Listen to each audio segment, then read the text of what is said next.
آ رہا ہوں، اور وہ یہ میسج لے کے آیا ہوں کہ لوگوں عقیدہ صحیحہ کی پہچان کر لو۔ صحیح عقیدے کی پہچان کروانے کے لیے لایا ہوں، یہ میرا دوسرا مقصد ہے، تاکہ پتہ چلے کہ صحیح عقیدے کی پہچان کیا ہے۔ حضور نبی اکرم صلی اللہ تعالی علیہ وآلہ وسلم نے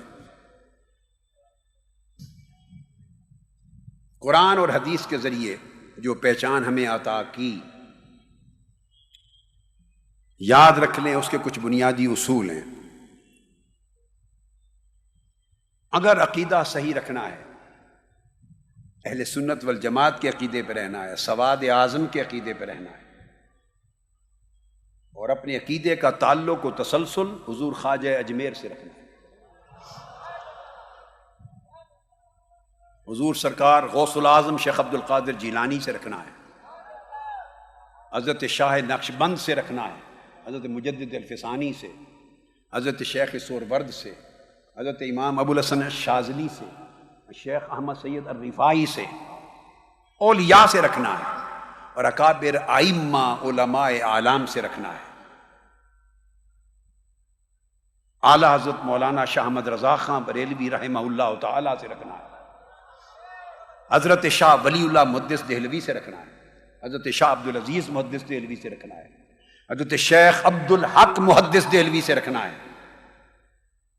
حضرت مجدد الفسانی سے رکھنا ہے، امام سیوطی سے رکھنا ہے، امام قسطلانی سے رکھنا ہے، امام عسقلانی سے رکھنا ہے، حضرت امام یوسف بن اسماعیل نبہانی سے رکھنا ہے، جو عالم عرب کے اعلیٰ حضرت تھے ایک ہی زمانے میں، اور میرے وہ ایک واسطہ سے استاد ہیں۔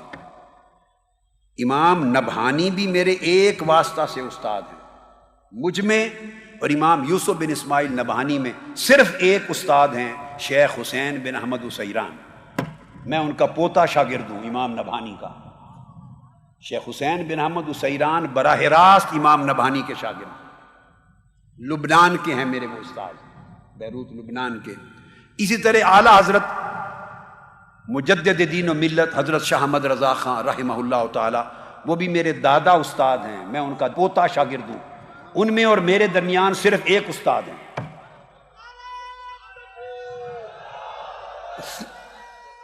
میرے استاذ حضرت مولانا ضیاء الدین مدنی ہیں۔ 1963 میں نے باب عبد المجید کے سامنے جب ان کا گھر تھا تو تلمذ اختیار کیا، اور وہ اعلیٰ حضرت کے براہ راست شاگرد اور خلیفہ۔ میرے ایک اور استاد مولانا ابو البرکات سید احمد القادری الالوری ہیں، وہ براہ راست اعلیٰ حضرت کے شاگرد ہیں، ایک واسطے سے میں اعلیٰ حضرت کا شاگرد ہوں پورا۔ میرے اساتذہ میں ایک اور مولانا سید عبد المعبود جیلانی ہیں، جو 165 برس کی عمر میں جن کی وفات ہوئی، وہ اعلیٰ حضرت کے تلامذہ میں سے تھے۔ تو میں عرض کر رہا تھا کہ پھر قاضی ایاز سے تعلق رکھنا ہے، امام غزالی سے تعلق رکھنا ہے، امام رازی سے تعلق رکھنا ہے، الاعز القیاس جتنے ائمہ مفسرین، امام خازن ہیں، امام بغوی ہیں، امام آلوسی ہیں، صاحب روح البیان، جتنے ہر دور کے محدث، مفسر، فقیہ، مجتہد علماء اور ائمہ اہل سنت کے، ان سے تعلق رکھنا ہے، تو پھر ہمیں انہی کے علمی نقش قدم پہ چلنا ہوگا۔ جن چیزوں پر عقیدہ اہل سنت کی ترکیز ہے اور ہمیشہ ترکیز رہی ہے، ہمیشہ ترکیز رہی ہے، یاد رکھ لیں، یہ نام اہل سنت ہے۔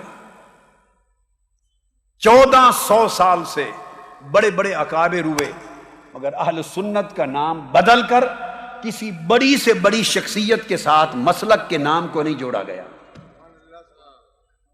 آپ میری بات کو سمجھیں، مسلک کے نام کو نہیں جوڑا گیا۔ حضور خواجہ اجمیر بھی تھے، مگر اس مسلک کو مسلک اجمیریہ نہیں کہتے، اہل سنت ہی کہتے۔ خواجہ نظام الدین اولیاء بھی تھے، قطب الدین بختیار کاکی بھی تھے، داتا گنج بخش علی حجویری بھی تھے، مگر عقیدہ اہل سنت ہی رہا، مسلک حجویریہ نہیں بنا، مسلک نظامیہ نہیں بنا، مسلک نبہانیہ نہیں بنا امام نبہانی سے، مسلک سیوطیہ نہیں بنا امام جلال الدین سیوطی سے. آپ میری بات کو سمجھ، مسلک عسقلانیہ نہیں بنا، مسلک قسطلانیہ نہیں بنا، امام عینی سے مسلک عینیہ نہیں بنا، قاضی ایاز سے مسلک ایازیہ نہیں بنا.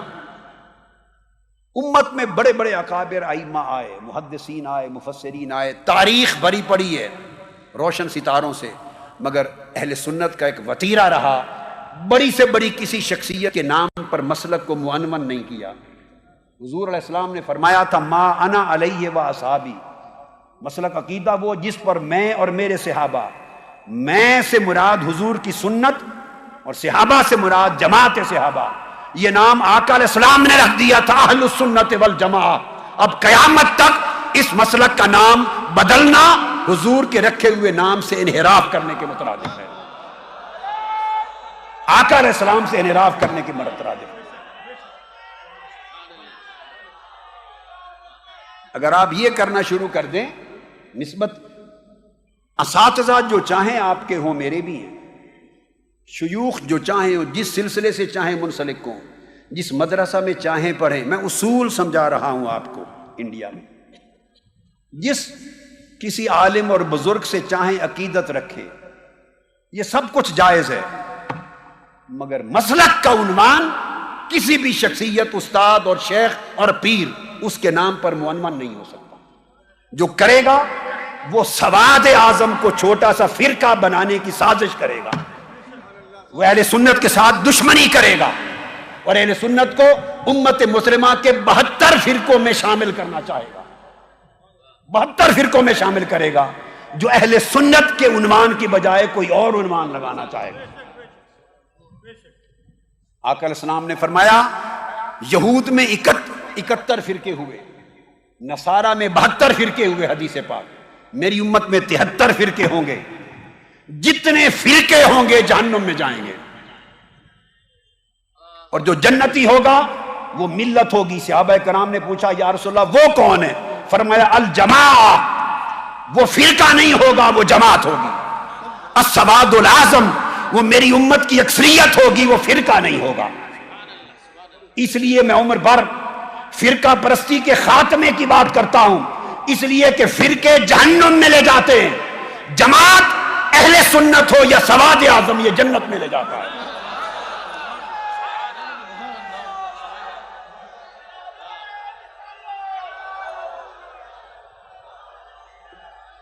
میرے اساتذہ میں اعلیٰ حضرت مولانا شاہ احمد رضا خان رحمۃ اللہ تعالی علیہ بھی ہیں ایک واسطے سے. میرے اساتذہ میں حضرت مولانا عبدالحی بحر العلوم مولانا عبدالحی فرنگی محلی بھی ہیں، حضرت مولانا عبد الباقی محدث لکھنوی کے طریق سے. تو میں اگر اساتذہ کے نام سے ہم مسلک رکھنے شروع کر دیں تو پھر میں لکھنوی بھی کہلاؤں، کوئی دہلوی کہلائے. مولانا ارشاد حسین رامپوری بھی ہمارے سلسلے اساتذہ میں آتے ہیں، پھر کوئی ہم رامپوری بھی کہلانے لگ جائیں، کوئی حیدرآبادی کہلانے لگ جائے، کوئی بیروتی کہلانے لگ جائے. میرے اساتذہ میں امام نبہانی بیروت کے تھے، لبنان کے، تو پھر وہ فرقہ مسلک لبنانیہ بن جائے. ہمارے اساتذہ میں امام محمد بن جعفر الکتانی ہیں جو امام نبہانی اور اعلیٰ حضرت کے بھی شیخ ہیں، اعلیٰ حضرت کے شیخ ہیں. اب میری بات سمجھیں، تو پھر ہم مسلک کو مسلک کی تانیہ کہہ دیں. شیخ محمد المکی الکتانی شیخ محمد الفاتح الکتانی ہیں، فاس کے اکابر ہیں، شنقیط کے اکابر ہیں، مکہ اور مدینہ کے اکابر ہیں، محدثین ہیں جگہ جگہ کے. تو اگر ہم اپنے مشائخ اور بزرگوں کے نام پر مسلک کو ان کی طرف منسوب کرنے لگ جائیں تو یہاں 1000 مسلک کھڑے ہو جائیں گے اور اہل سنت دفن ہو جائے گا. لہذا اہل سنت کی پہچان کے لیے میری پہلی نصیحت یہ ہے ہند والو کہ مسلک کی کوئی نسبت کسی شخصیت کی طرف نہ کریں، نہ کسی مدرسہ کی طرف کریں، نہ کسی پیر کی طرف کریں، نہ کسی خانوادے کی طرف کریں، نہ کسی شہر کی طرف کریں. مسلک کی نسبت صرف مصطفیٰ کی طرف اور جماعت صحابہ کی طرف رہے گی.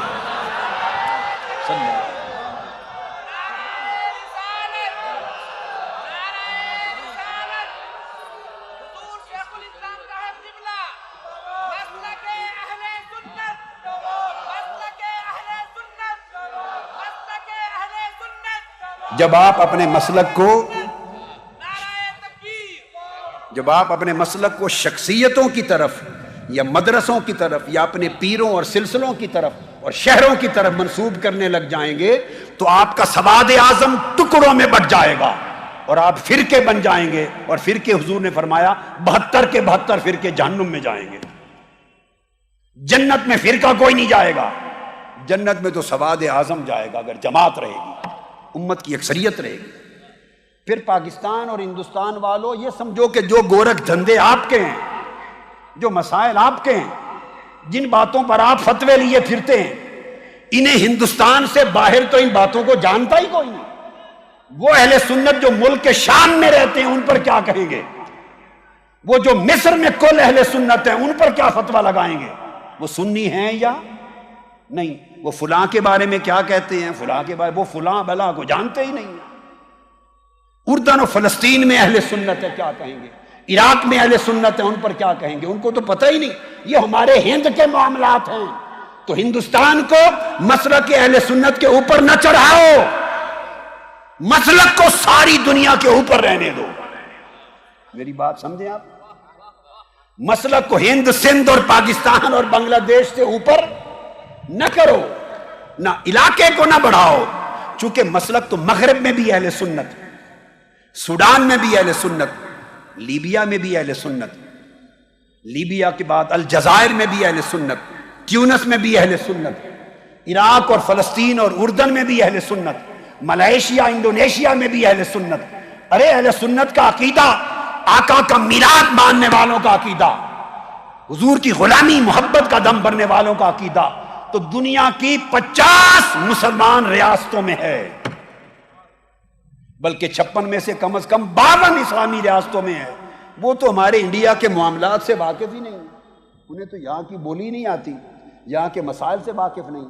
اگر آپ مسلک کے فیصلوں کے لیے یہاں کے گورکھ دھندے اور فتوے اور پمفلٹ اور تماشا شروع کر دیں گے تو ساری امت کہاں جائے گی؟ لہذا مسلک کی ایسی تعبیر کرو جو پوری امت مسلمہ کو قبول ہو اور ساری امت میں اہل سنت ایک ہی دھارے میں نظر آئیں، تاکہ اہل سنت سمندر نظر آئے، چھوٹے چھوٹے ندی نالے نہ بن جائیں، اہل سنت سمندر نظر آئے۔ اس کا ایک ہی طریقہ ہے۔ اب آپ پوچھیں گے علاج کہ ہم کیا کریں، اس کے لیے کیا طریقہ ہے؟ میں نے تشخیص کر دی، بڑی بڑی ہستیاں ہر دور میں ہوئیں، مگر کسی زمانے کے مسلمانوں نے اپنے دور کے بڑے سے بڑے امام اور مجدد اور بڑی سے بڑی ہستی کے نام کے ساتھ مسلک کو بولیے نہیں جوڑا۔ اگر ہم جوڑیں گے تو ہم بدعت کے مرتکب ہوں گے، انحراف کے مرتکب ہوں گے۔ اس کا مطلب صرف ہمیں اپنی دکانداریاں چمکانے سے دلچسپی ہے، مصطفیٰ کے دین سے کوئی دلچسپی نہیں۔ ہمیں اپنے دھندے اور کاروبار سے تعجب ہے، اپنا پیسہ ٹکا جیب میں ڈالنے سے، اپنی دکان چمکانے سے غرض ہے، نہ مسلک سے دلچسپی ہے، نہ مصطفیٰ کے دین سے دلچسپی ہے۔ اب طریقہ کیا ہونا چاہیے آپ پوچھیں؟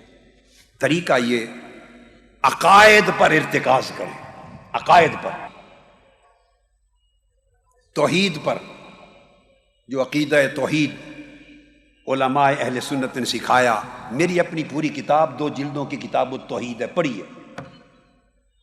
عقیدہ رسالت پہ کنسنٹریٹ کریں، ایمفسائز کریں کہ کیا عقیدہ میں حضور کی شان و عظمت ہے؟ کیا اس شخص کے عقیدے میں آقا علیہ السلام کا عشق و محبت ہے؟ کیا اس کے عقیدے میں آقا علیہ السلام کا ادب اور تعظیم ہے؟ اس کے عقیدے میں حضور سے اتباع و نصرت ہے؟ اس پر کنسنٹریٹ اور ایمفسائز کریں، اور شناخت عقیدہ اہل سنت کی اپنی ذاتوں کو نہیں، ذات مصطفیٰ کو بنائیں صلی اللہ علیہ وآلہ وسلم۔ پھر اہل بیت اطہار سے محبت، ان کی مودت، ان کی تعظیم و تکریم اور پیروی، اس کو بنیاد بنائیں مسلک اہل سنت کی۔ پھر صحابہ کرام کی محبت، ان کی تعظیم و تکریم اور ان کی تعلیمات کی پیروی، اس کو بنیاد رکھیں اور شناخت رکھیں اہل سنت کی۔ پھر اولیاء اور صالحین سے تمسک، ان سے ارادت و محبت اور تعظیم اور پیروی، اس پر بنیاد رکھیں، شناخت رکھیں اپنے عقیدہ اور مسلک کی. پھر ائمہ فقہ سے رکھیں، مذاہب فقہ میں کسی ایک کی تقلید کریں. اگر آپ حنفی ہیں، شافعی ہیں، مالکی ہیں، حنبلی ہیں، اہل سنت میں کسی فقہ کی تقلید کرتے ہیں تو آپ سنی ہو گئے، فنش. اور عقائد کی میں نے بات بتائی، مثلا میں مذہباً فقہ میں حنفی ہوں، میں امام اعظم کا مقلد ہوں، حنفی المذہب ہوں، مگر باقی ائمہ فقہ جتنے ہیں ان سب کو حق مانتا ہوں. یہ طریقہ ہے اہل سنت کے عقیدے کا. ہندوستانی مسلمانوں کی اکثریت حنفی ہے، سو وہ امام اعظم ابو حنیفہ کے طریق کی مذہب کی تقلید کریں. اس میں خیر اور عافیت ہے اور گمراہی سے بچاؤ ہے. یہ ہے شناخت کا طریقہ اہل سنت کا، کہ کوئی ائمہ اربع مذاہب اربع کا مقلد ہے بولیے یا نہیں ہے، اس پر پہچان رکھیں. پھر اس کے بعد اسلامی شعائر ہیں، نماز، روزہ، حج، زکوٰۃ ارکان اسلام ہیں. پھر جمعہ ہے، عیدین ہیں، اس کو مانتے کرتے ہیں. اس کے علاوہ پھر مزید پہچان کرنی ہے تو آقا علیہ السلام کا میلاد شعار اسلامی ہے. جو حضور کا میلاد مانتا اور مناتا ہے وہ سنی ہے، فنش. موٹی بات رکھیں. ہمارے یہاں پرابلم یہ ہے کہ ہم یہ سمجھتے ہیں، مثلا میں اگر یوں سمجھوں کہ کوئی حضور کا میلاد بھلے مانے یا نہ مانے، اگر مجھے نہیں مانتا تو وہ سنی نہیں ہے. یہ کہاں کا قاعدہ ہے؟ یہ کہاں کا قاعدہ ہے؟ میں کہوں گا اللہ کے بندے مجھے لاکھ بار نہ مان، میرے ماننے نہ ماننے سے کچھ فرق نہیں پڑتا، مصطفیٰ کے میلاد کو مان.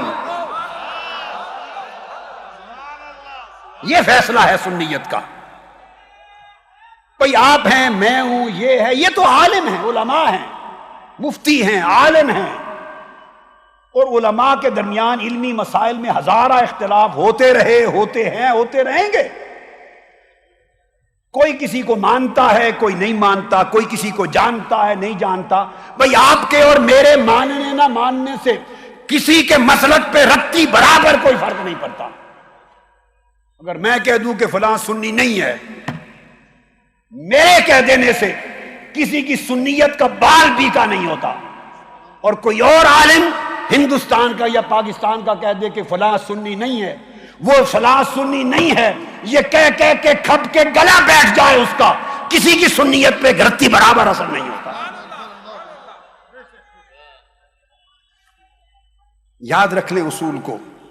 سنی کون ہے؟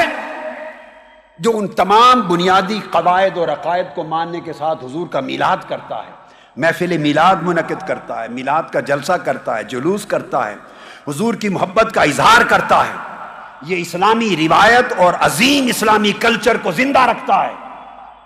یہ اس کی سنیت کے لیے کافی ہے. پھر اس کے بعد اولیاء کرام کے ایام مناتا ہے، اور بڑھ کر اس کی سنیت کے لیے کیا چاہیے؟ وہ اولیاء سے منسلک ہے. وہ سلسلہ قادریہ سے، چشتیہ سے، نقشبندیہ سے، شاذلیہ سے، سہروردیہ سے، رفاعیہ سے، مرثیہ سے، ادبیہ سے، علویہ سے منسلک ہے. اولیاء صوفیاء سے ایام مناتا ہے، ان کے عرس کرتا ہے، قرآن خوانی کی محافل کرتا ہے، ایصال ثواب کی اجتماعات کرتا ہے، ذکر و درود و سلام کرتا ہے، اور محفل میلاد کے بعد کھڑے ہو کر بھی سلام پڑھتا ہے. ارے یہ سارا کچھ کرے تو پھر بھی سنی نہیں ہے. صرف اس لیے کہ آپ نہیں کہتے، آپ نے کہہ دیا سنی نہیں، تو کسی کو سنی بنانے یا نہ بنانے کا ٹھیکہ کسی نے دے رکھا ہے آپ کو؟ آپ کب سے ٹھیکیدار بنے ہیں سنیت کے؟ میں کب سے ٹھیکیدار بنا ہوں؟ کوئی اور ہم میں سے کب سے ٹھیکیدار بنا ہے؟ سنیت کا سرٹیفکیٹ دینے لینے کا ہم میں سے کوئی ٹھیکیدار نہیں ہے. سنیت کا مالک مصطفیٰ ہے.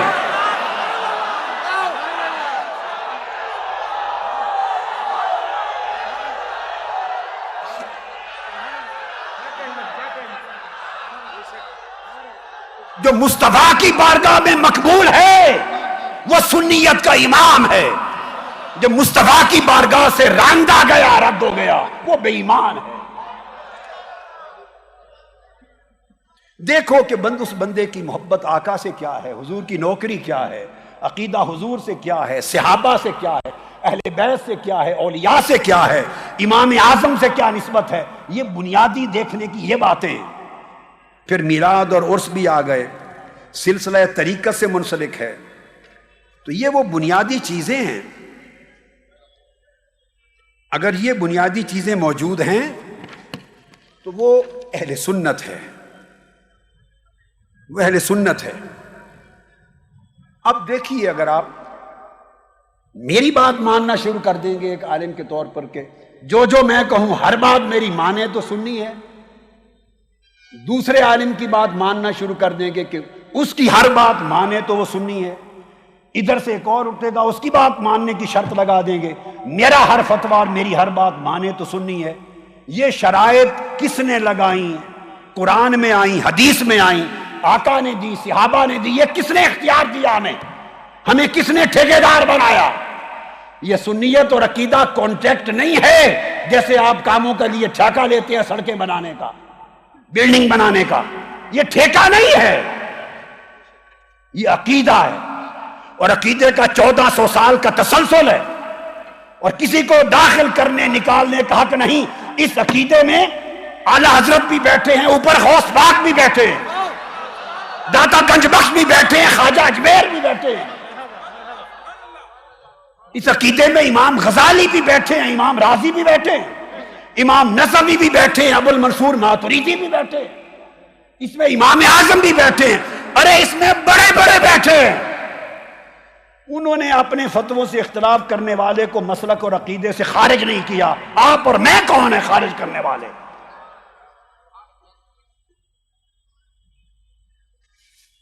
کسی کو اسلام میں داخل کرنا، خارج کرنا، یہ حق میرا نہیں ہے، آپ کا نہیں ہے، کسی کا نہیں، یہ اللہ رسول کا حق ہے۔ مجدد الفسانی رحمۃ اللہ علیہ سے ان کے ایک مرید نے کہا مجھے حضور کو نصیحت کریں۔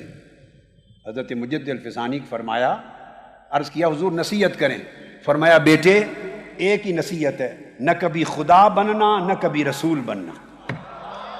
انہوں نے کہا وہ خدا رسول تو کوئی بھی نہیں بنتا، یہ کون سوچ سکتا ہے خدا بننے کا یا رسول بننے کا؟ فرمایا بیٹے نہ سمجھو تو یہی جواب ہوگا، گہرائی میں جاؤ تو بڑے بڑے لوگ خدا بھی بننا چاہتے ہیں، رسول بھی بننا چاہتے ہیں۔ پوچھا کیا مطلب؟ آپ نے فرمایا میرے بیٹے یہ شان صرف خدا کی ہے کہ جو چاہتا ہے وہی ہوتا ہے، یہ شان صرف خدا کی ہے کہ جو چاہے وہی ہو، فعال لما یرید، جو چاہے وہی ہو۔ کبھی ایسی آرزو نہ رکھنا کہ جو میں چاہوں وہی ہو، جو میں چاہوں وہی ہو۔ کبھی آپ کی منشا کے مطابق ہوگا، کبھی منشا کے مطابق نہیں ہوگا۔ آپ کی مرضی کے مطابق ہو جائے تو شکر کر دینا، آپ کی مرضی کے خلاف ہو جائے تو صبر کر لینا۔ یہ نہ آرزو کرنا کہ جو میں چاہوں وہی ہو، یہ شان صرف اللہ کی ہے۔ اور اگر یہ سوچیں گے تو اس کا مطلب ہے خود کو خدا بنانا چاہتے ہیں، معاذ اللہ۔ اس نے پوچھا تو رسول کیسے بنانے کی بات ہوئی؟ فرمایا یہ شان صرف رسول کی ہے، جو ان سے اختلاف کرے وہ کافر ہے، جو ان کی بات کو رد کرے، بولیے، جو رسول کی بات کو رد کرے وہ کافر ہے۔ یہ شان صرف ایک ہستی کی ہے روئے زمین کی، اور یہ شان اور نہ کسی عالم کی ہے، نہ کسی پیر کی ہے، نہ کسی مفتی کی ہے۔ جو رسول کی بات کو رد کرے کافر۔ اور اگر تم یہ کہو کہ جو تمہاری بات نہ مانے وہ کافر ہے، اس کا مطلب ہے تم خود کو رسول کے منصب پہ بٹھانا چاہتے ہو۔ لہذا اللہ کا منصب اللہ کے لیے رہنے دیں ہم لوگ، اور رسول کا منصب ہمیں چاہیے کہ رسول ہی کے لیے رہنے دیں۔ ہم اللہ کے بندے بن کے رہیں، رسول کے غلام بن کے رہیں۔ مسائل پر رہ گئے اختلاف، مین آؤٹ لائن عقیدے کی بنیادی اساسی دائرے کے اندر رہتے ہوئے صحابہ کرام کے بھی آپس میں علمی اختلاف ہوتے تھے۔ انہوں نے تو ایک دوسرے کو کافر کبھی نہیں بنایا۔ لو میں ایک ہی مثال دیتا ہوں، ام المومنین حضرت عائشہ صدیقہ سمیت ان کا اور عبداللہ ابن عباس اور صحابہ کا اس مسئلے پر بھی اختلاف تھا کہ حضور علیہ السلام نے آنکھوں سے اللہ کو دیکھا ہے یا نہیں دیکھا۔ کئی لوگ منکر تھے، وہ کہتے تھے کہ اللہ رویت باری تعالیٰ نہیں ممکن، نہیں اللہ کو آنکھوں سے نہیں دیکھا معراج کی شب.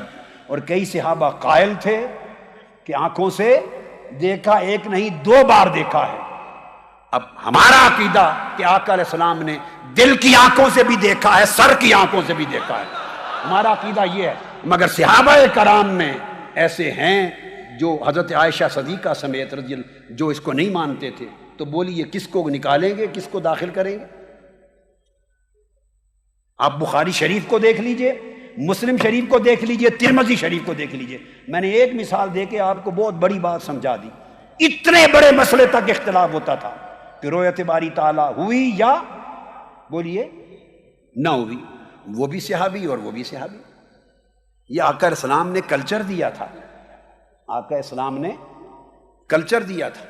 بہت سے صحابہ میں پھر اختلاف تھے، ان کی روایات اسی وجہ سے تو الگ مذاہب بنے.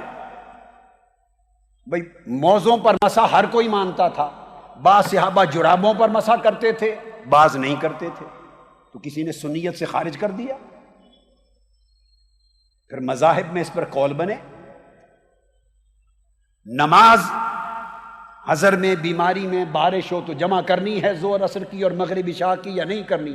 کئی صحابہ مانتے تھے جمع کرنے کو، کئی نہیں مانتے تھے. اس پر مذاہب بنے. تو بولیے نکال دیا انہوں نے کسی نے اہل سنت سے یا صحابہ سے؟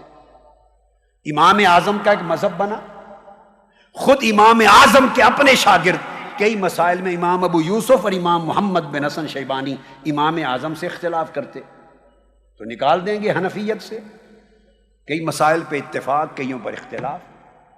امام ابو یوسف امام مالک کے شاگرد ہیں خود، اور امام مالک سے اختلاف کیا کئی مسائل میں، تو انہوں نے نکال دیا انہوں.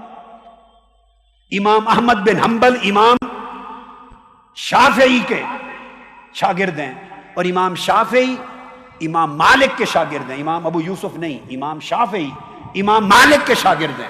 الگ مذہب بنایا، امام مالک کے طریق پہ نہیں چلے تو کیا نکال دیا جائے ان کو؟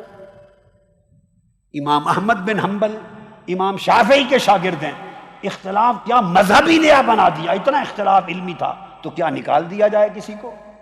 اسی طرح 4 مذاہب ہو گئے، آپس میں اختلاف ہیں مگر ہم چاروں کو حق مانتے ہیں. یہ ہے کلچر اسلام کا، یہ ہے وسعت اسلام کی. مذاہب 4 الگ الگ ہیں، ہم چاروں کو حق مانتے ہیں. ایک رفع یدین کر کے نماز پڑھ رہا ہے، ایک نہیں کر رہا. ایک آمین اونچی کہہ رہا ہے، ایک مذہب کا ہم نہیں کہہ رہے.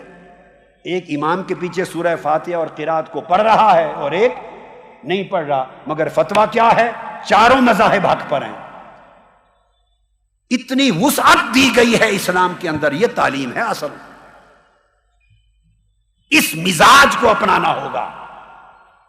اپنے مسلک اور عقیدے کے اندر علمی تحقیق میں اگر کوئی اختلاف ہے آپس میں تو کیا ہوا؟ بنیادی باتوں پہ کنسنٹریٹ کرتے ہیں.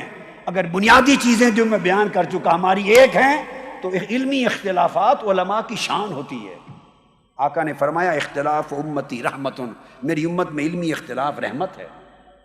تو صحابہ میں ہوئے، سلف صالحین میں ہوئے، ائمہ فقہ میں ہوئے، ائمہ حدیث میں ہوئے. امام بخاری نے اعتراضات کیے امام اعظم ابو حنیفہ پر. کس کو برا بھلا کہا جائے؟ بولیے اب مجھے بتائیں کس کو برا بھلا کہا جائے؟ اعتراض کیے امام بخاری نے. علمی اختلاف ہے، ختم ہو گئی بات. میری بات آپ سمجھ رہے ہیں نا؟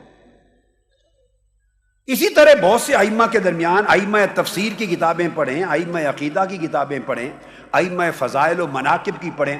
ہر باب میں آپ کو ہر سطر میں ملے گا کہ فلاں نے یہ کہا مگر فلاں نے یہ کہا.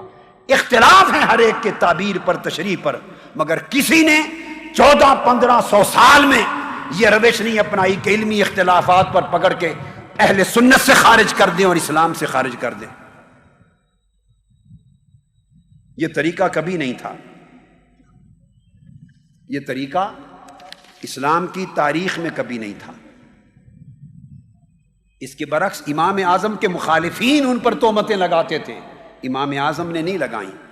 امام شافعی کے مخالف تہمتیں لگاتے تھے، امام شافعی نے یہ کام نہیں کیا.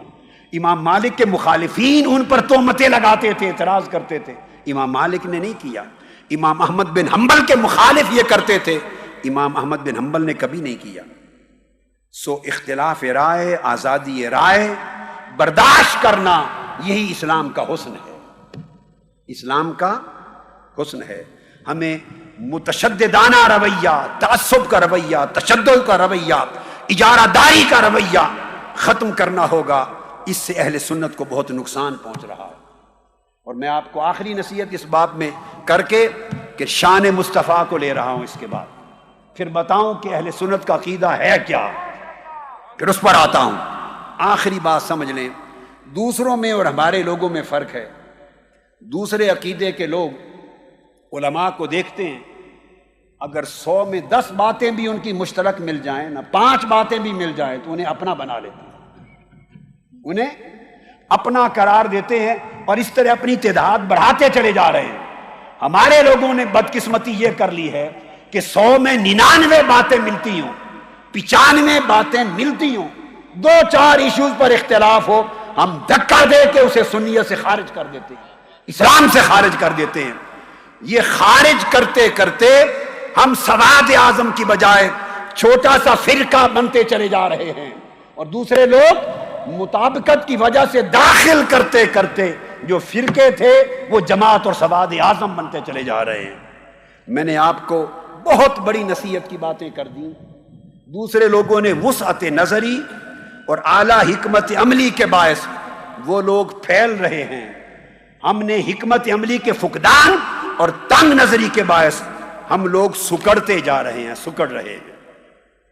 لہذا اس طریقے کو ختم کر کے ہمیں چاہیے کہ ہم حکمت عملی کے ساتھ، محبت اور وسعت قلب کے ساتھ ہم آقا علیہ السلام کی اس عقیدہ صحیحہ کو، اہل سنت کو، سواد اعظم کو، جماعت کو آگے بڑھائیں اور کنسنٹریٹ کریں اس چیز پر جس طرح کی بات آج میں اب کرنے والا ہوں، ان کو پہنچایا جائے۔ نوجوان نسل دین سے بیزار ہو رہی ہے، وہ دین سے بیزار ہو رہی ہے۔ اگر علماء کے اس طرح کے کام دیکھیں گے کہ آپس میں کفر کے فتوے لگا رہے ہیں اور دھکے دے دے کے سنیت سے نکال رہے ہیں، ان بیچاروں کی دلچسپی نوجوان نسل کی دین میں نہیں رہی تو تمہارے مسلک میں کب رہیں گے؟ وہ چھوڑ کے چلے جائیں گے، وہ کہیں گے ان میں اخلاق بھی نہیں ہے، حکمت عملی بھی نہیں ہے، عالی ظرفی بھی نہیں ہے، ایک دوسرے کو گالی دیتے ہیں، ایک دوسرے کے خلاف محاذ آرائی کرتے ہیں۔ نوجوان نسل کہاں رہے گی آپ کے ساتھ؟ دوسرے لوگ میٹھی زبان بول کر، اخلاق کے ساتھ، پیار کے ساتھ، حکمت عملی کے ساتھ لوگوں کو ساتھ ملاتے جا رہے ہیں، اور آپ اپنی تنگ نظری، تعصب اور فقط اپنی دکانداری کی وجہ سے اپنے لوگوں کو بھگاتے جا رہے ہیں۔ یہ تھی چند بنیادی چیزیں جو میں نے مسلک اہل سنت کی شناخت اور اس کے لیے حکمت عملی کے باب میں سمجھائیں کہ ہمیں پاکستان ہو، ہندوستان ہو، بنگلہ دیش ہو یا باقی خطے ہوں، ہمیں اس دور میں ضرورت کیا ہے کہ کس طریقے سے چلے اور کون سے طریقے ہیں جو ہم چھوڑ دیں۔ حاضرین محترم، اب جو موضوع ہے آج کی رات کا اہم موضوع ہے، جس پر اس ابتدائی تمہیدی گفتگو کے بعد آج کلام کرنا چاہتا ہوں، وہ موضوع ہے ایک جملے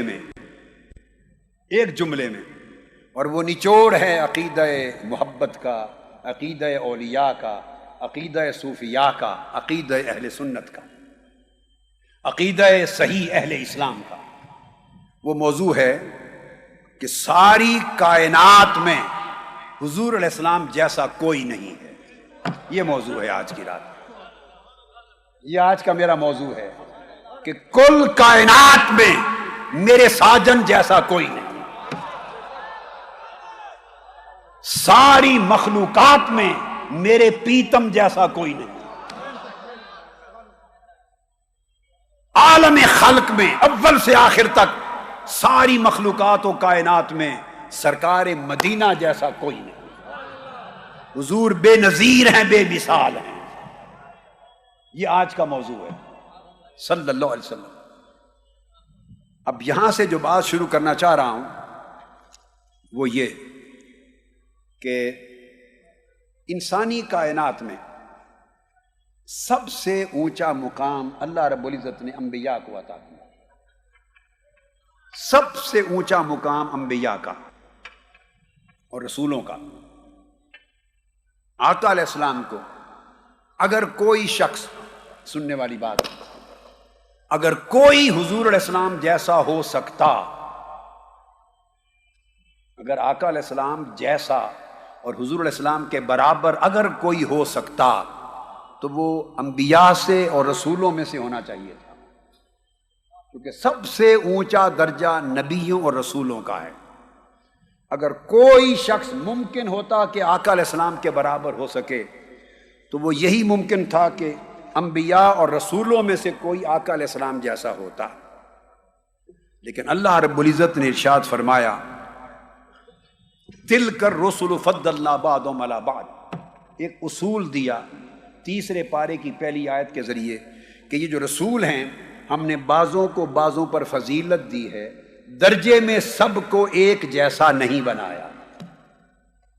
منہم من کلم اللہ ورفع بعضهم درجات، ہم نے ان میں بھی اونچا نیچا درجہ بنایا اور فضیلتوں کے مدارج بنائے ہیں۔ آقا علیہ السلام کو درجہ یہ دیا کہ تمام انبیاء اور رسول سے آقا کی شان کو سب سے بلند کیا۔ حدیث پاک میں ہے، حضور علیہ الصلوۃ والسلام نے فرمایا، ابو ہریرہ رضی اللہ تعالیٰ عنہ راوی ہیں، انا سید ولد آدم یوم القیامہ، قیامت کے دن جب سب انبیاء اور رسول جمع ہوں گے، فرمایا کل نسل بنی آدم کا سردار میں ہوں گا۔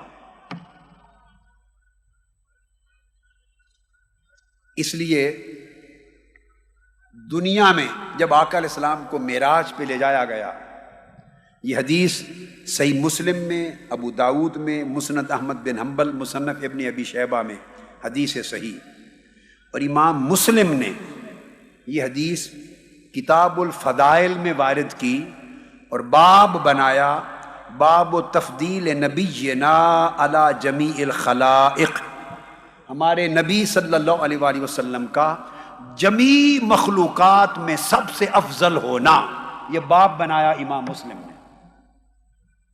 تو اس سے یہ ثابت ہوا کہ آقا علیہ الصلوۃ والسلام کے برابر اور آپ جیسا انبیاء اور رسولوں میں بھی کوئی نہیں۔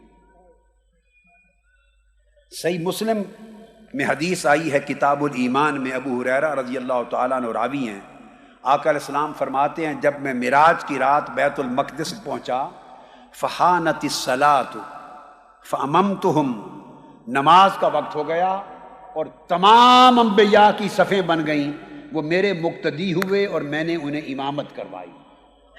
تو جب اللہ رب العزت نے اس دنیا میں تمام انبیاء کو آقا علیہ السلام کا مقتدی بنا دیا تو اعلان کر دیا کہ رسول اکرم الانبیاء والرسل ہے۔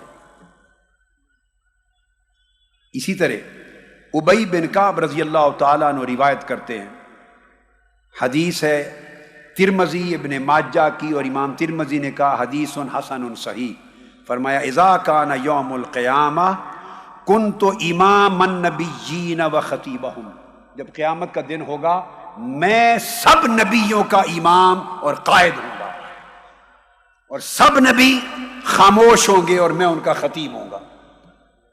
یہ آقا علیہ السلام کی افضلیت ہے۔ اور عبداللہ ابن عباس نے روایت کیا جامع ترمذی میں، آقا نے فرمایا انا اکرم الاولین والآخرین علی اللہ ولا فخر، کل مخلوق جو پہلے ہو گزری اور جو قیامت تک آتی رہے گی، میں اولین و آخرین سب سے افضل اور اکرم